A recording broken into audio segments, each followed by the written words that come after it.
কানপুর টেস্টে আজ প্রথম দিনে বাংলাদেশ ওপেনার সাদমান ইসলাম এলবিডব্লিউ হন।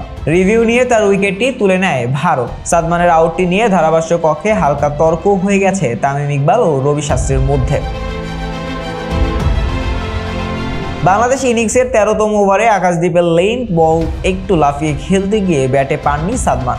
বল তার প্যাডে লাগার সঙ্গে সঙ্গে আউটের আবেদন করেন ভারতের পেসার আকাশদ্বীপ। বাকি ফিল্ডাররাও আবেদন করেন, আম্পায়ার আউট দেননি। প্রাথমিকভাবে দেখে মনে হয়েছে বল লেগ স্টাম্পের পাশ দিয়ে বের হয়ে যেত, কিন্তু ভারতের অধিনায়ক রোহিত শর্মা রিভিউ নেন।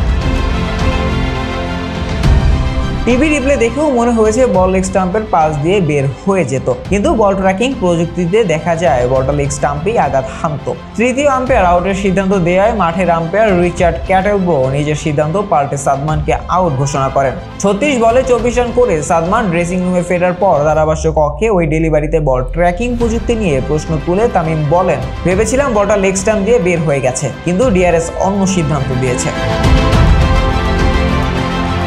ধারাভাষ্য কক্ষে রবি শাস্ত্রী তামিমের এই কথায় দ্বিমত পোষণ করেন। আরেক ধারাভাষ্যকর দীনেশ কার্তিক এই আলোচনার কিছুক্ষণ আগে ক্যামেরার অ্যাঙ্গেলের কারণে দৃষ্টির ভ্রম হওয়ার কথা বলেন। শাস্ত্রী সেই প্রসঙ্গ টেনে তামিমকে বুঝিয়ে বলেন, ডিকে অর্থাৎ দীনেশ কার্তিক ক্যামেরার অ্যাঙ্গেল নিয়ে বলেছে, এটা বল, সবসময় ক্যামেরার অ্যাঙ্গেল একদম সোজা থাকে না, তাই মনে হতেই পারে বলটা বেরিয়ে যেত।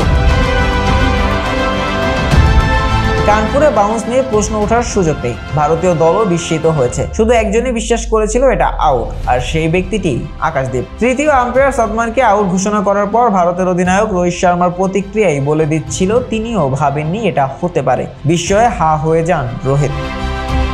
শাহরিয়ার আহমেদ জয়, ডেস্ক রিপোর্ট, আইকন স্পোর্টস।